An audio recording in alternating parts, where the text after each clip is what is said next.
In Formula One, the word underrated gets thrown around a lot. It's become a label that fans often use for drivers who split opinion, drivers who may be loved by one section of the fanbase but questioned by another. And more often than not, when people call a driver underrated, what they really mean is that they're polarizing. Take Lewis Hamilton, for example. To many, he's the undisputed greatest of all time. He holds almost every major statistical record. He won titles across 2 different regulation eras, and he faced down some of the toughest teammates in modern F1. But to some fans, Hamilton will be seen as a product of the dominant Mercedes era, someone who benefited from the best car on the grid rather than pure talent. Michael Schumacher is another case. He transformed Ferrari from a sleeping giant into an unstoppable machine and won 7 world titles in the process. But plenty of fans argue that his ruthless driving, controversial clashes with Damon Hill and Jacques Villeneuve, and the Ferrari dominance under Ross Brawn and Jean Todt that sculpted the entire team around him means his achievements were built on more than just ability. Then there's Ayrton Senna. For millions, he was the purest expression of talent ever to sit in a Formula One car, raw speed, artistry and courage. Yet others argue that his aggressive tactics, especially against Alain Prost, crossed the line into dangerous driving, making him as divisive as he was brilliant. Alain Prost himself is another name, a 4-time champion known as the Professor for his calculated style, but often written off by detractors as boring, cynical, and opportunistic compared to the flair of Senna. Even drivers like Fernando Alonso and Sebastian Vettel fall into this same category. Alonso is revered as one of the most complete racers of the 21st century, yet his political maneuvering and team-splitting reputation means some will never rate him as highly as his talent deserves. Vettel, meanwhile, dominated with Red Bull and racked up 4 consecutive titles, but critics dismiss him as a driver who could only win with an Adrian Newey masterpiece under him. All of these drivers are debated endlessly. Some worship them, some criticize them, and that's why they end up with the underrated label. But there are very few drivers in the history of Formula One who can genuinely be called underrated, drivers whose achievements are monumental, but whose names somehow don't echo through the conversations of greatest ever lists. And perhaps the most striking example of this is Niki Lauda.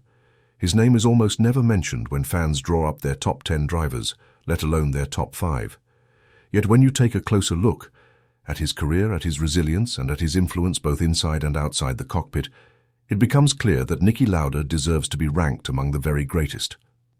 Lauda's career began in the early 1970s, and unlike many of his peers, his rise wasn't driven by family wealth or sponsorship backing.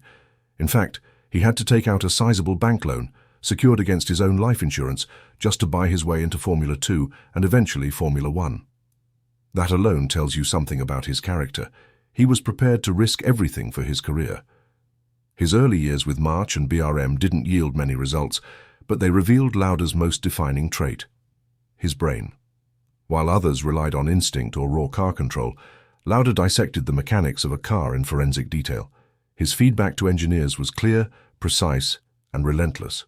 He could tell you exactly where the chassis was flexing, how the suspension geometry was reacting, or why the aerodynamics weren't working. That ability to understand a car technically, not just drive it fast, caught the attention of Ferrari. Enzo Ferrari, always a sharp judge of character, signed Lauda in 1974.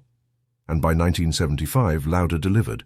He won 5 races and secured Ferrari's first Drivers' Championship in 11 years.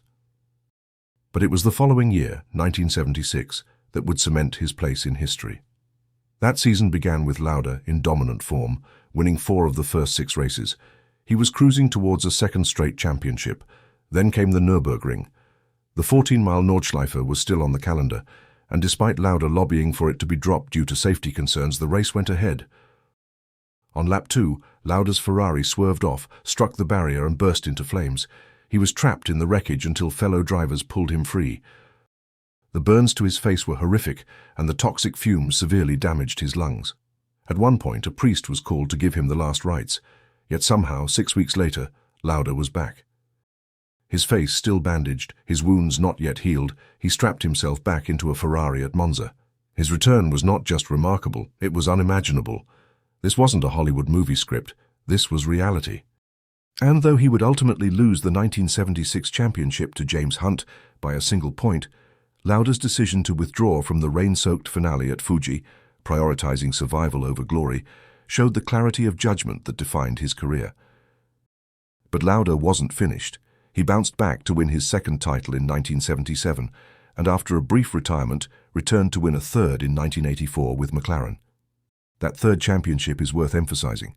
Lauda beat his teammate Alain Prost, who would go on to become a four-time world champion and one of the greatest of all time, by just half a point.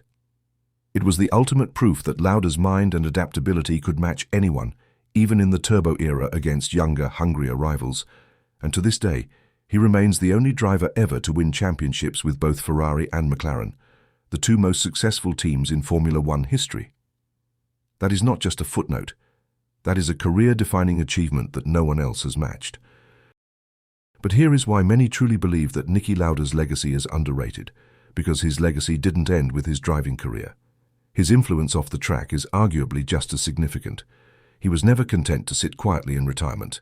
He ran airlines, commentated on television, and eventually returned to the paddock in a leadership role. Most famously, he became non-executive chairman at Mercedes in 2012.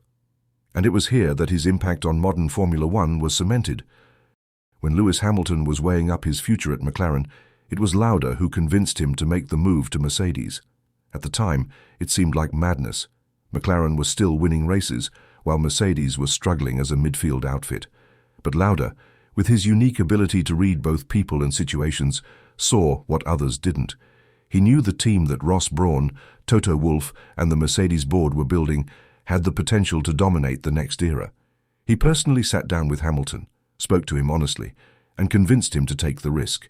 That decision changed Formula One history. Hamilton went on to win multiple more world titles with Mercedes, and together they formed the most successful driver-team partnership the sport has ever seen. And without Lauda, it might never have happened. Inside Mercedes, Lauda was just as vital. He wasn't a day-to-day operator like Toto Wolff, nor was he an engineer like Paddy Lowe or James Allison. But he was the voice of balance. He was the man who could diffuse tension between Hamilton and Nico Rosberg due to the aura that he carried as a multiple-time world champion. He was the figure who called out mistakes without sugarcoating, yet kept the atmosphere grounded. He wasn't political. He wasn't interested in personal gain. He was simply there to make sure the team did what it was supposed to do: win. And after his sad passing in 2019, it's striking how Mercedes seemed to lose that edge. They still won titles in 2019 and 2020, and should have in 2021, but cracks began to show. By 2021, when Hamilton was denied a record-breaking 8th title in the manipulated finale at Abu Dhabi, many wondered what difference Lauda's presence might have made. Would Mercedes have fought harder against the FIA's decision-making? Would Toto Wolff have handled the fallout differently with Lauda by his side? Hell, would Toto Wolff have had the balls to crowd-surf in celebration of the Constructors' title and send Verstappen a congratulatory message after his own driver had been manipulated out of a record-breaking feat had Niki been there? These are questions we'll never have answers to, but it's difficult not to believe that Lauda's authority and influence would have changed how events unfolded. When you put it all together, Niki Lauda's legacy is extraordinary. 3 world championships, the only driver to win with both Ferrari and McLaren, the most famous comeback in sporting history, a mentor to a driver who would then go on to be the greatest F1 driver in history and the architect behind the most dominant modern team in Formula One. And yet his name is rarely mentioned alongside the Hamiltons, the Schumachers, and the Sennas. Perhaps it's because Lauda himself didn't care much for glory. He was pragmatic, brutally honest, and often dismissive of sentiment. He was never interested in being adored. He was interested in results.